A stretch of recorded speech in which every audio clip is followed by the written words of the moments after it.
Hello friends, today's topic is surface tension and surface energy. Surface tensionचा meaning आणि surface energy त्याचं meaning काय आहे ते आपण बघायचं. सरफेस टेन्शन वेगळं आहे, सरफेस एनर्जी वेगळी आणि त्या दोन्हीमध्ये काहीतरी इंटर रिलेशनशिप आहे ते पण आपण पाहायचं आहे. Now let us see. So free surface of a liquid in the container acts as a stretched membrane. हे आपण पाहिलेलंच आहे की एखादा कंटेनर असेल, त्या कंटेनरमध्ये लिक्विड असेल, ठीक आहे, त्याचा जो सरफेस असतो लिक्विडचा that acts as a stretched membrane. आपण मॉलिक्युलर थिअरीच्या बेसिसवरती हे पाहिलेलं आहे. So that surface act as a stretched membrane and all the molecules on the surface film experience a stretching force. बघा काय होत आहे की ते जे मॉलिक्युल्स आहेत कुठले सरफेस फिल्मवरचे, सरफेस फिल्म म्हणजे काय आपण पाहिलेलं आहे. सरफेस फिल्मवरचे सगळ्याचे सगळे मॉलिक्युल्स काय एक्सपिरियन्स करतात, स्ट्रेचिंग फोर्स. म्हणजेच काय की हा आपण जर टॉप व्ह्यू असेल की एखादा कंटेनर आहे त्याच्यामध्ये लिक्विड आहे, लिक्विडचा हा सरफेस फिल्म आहे आणि त्याच्यावरती हे लिक्विडचे मॉलिक्युल्स आहेत. मग हे काय एक्सपिरियन्स करणार आहे की स्ट्रेचिंग फोर्स. आता सरफेस टेन्शनची डेफिनेशन आपण बघूया. Hence surface tension is defined as the tangential force acting per unit length. बघा, tangential force acting per unit length on both sides of an imaginary line. Surface फिल्मवरती जर आपण ही imaginary line घेतली तर tangential force दोन्ही बाजूला experience केला जातो. That is nothing but the surface tension.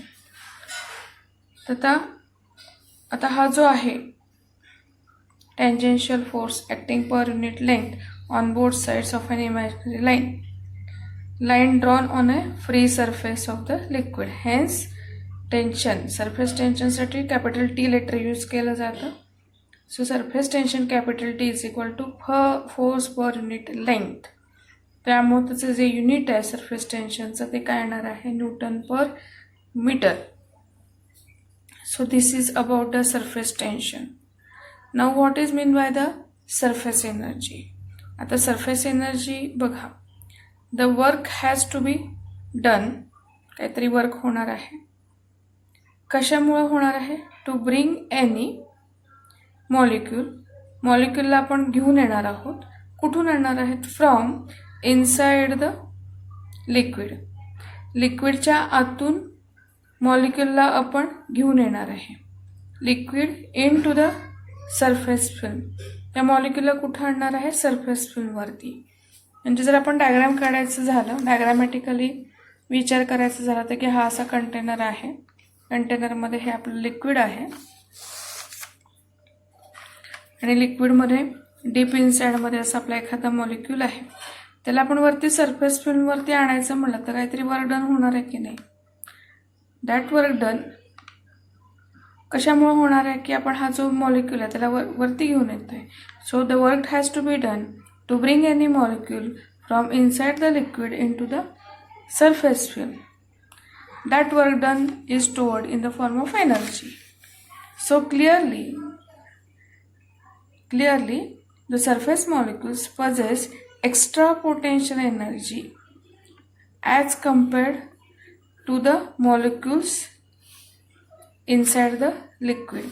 म्हणजे या इनसाइडचे जे मॉलिक्युल्स आहेत ह्यांच्या कंपॅरिझनमध्ये हे सरफेसवरचे जे मॉलिक्युल्स आहेत they will possess extra potential. ठीक आहे. So the extra energy of the molecules in the surface layer is called as a surface energy. बघा काय काय होतं, नीट परत मी एकदा रिपीट करते की आपले लिक्विड आहे, कंटेनरमध्ये लिक्विड आहे, डीप इनसाइडमध्ये एखादा मॉलिक्यूल आहे, त्याला आपण इनसाइडमधून सरफेस फिल्मवरती आणतोय. ते आणताना काहीतरी वर्क डन होत आहे त्यामुळं हे ती जी वर्क डन होते that work done is stored in the form of energy. So हे सरफेस फिल्मवरचे जे मॉलिक्युल्स आहेत त्यांच्याकडे एक्स्ट्रा एनर्जी असणार आहे कुणापेक्षा की जे डीप इनसाइडमध्ये मॉलिक्युल्स आहेत त्यांच्यापेक्षा. आणि that energy possessed by the surface molecules is nothing but the surface energy. Surface tension वेगळं, तो टँजेन्शियल फोर्स असतो मॉलिक्युलने एक्सप्रेस केलेला किंवा सरफेस फिल्मने एक्सप्रेस केलेला, आणि ही एनर्जी वेगळी असते. सरफेस एनर्जी वेगळी आणि सरफेस टेन्शन वेगळं. मग आता आपण रिलेशन बघणार आहे. रिलेशन कुणाच्यामधलं? Relation between the surface energy and surface tension.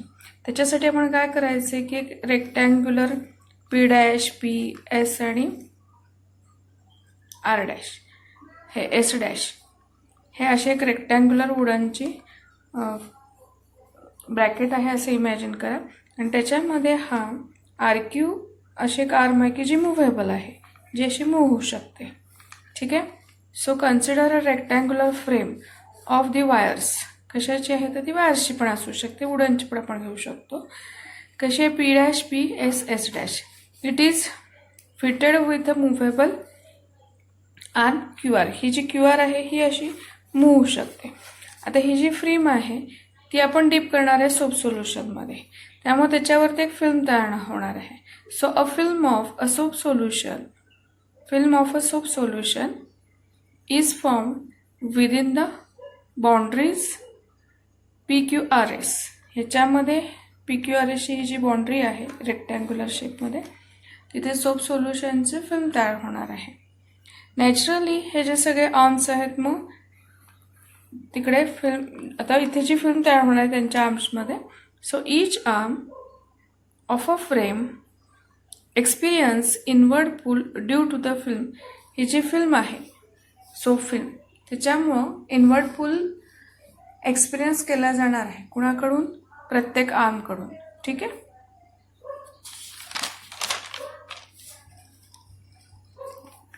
So under the action of this force, हा जो फोर्स आहे इनवर्ड पुल किंवा inward force, so under the action of this inward force movable arm Q R moves towards RS, PS, so as to decrease the area of the film.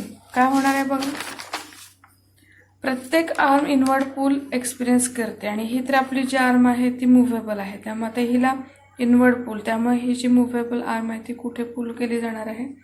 Towards PS. कशासाठी?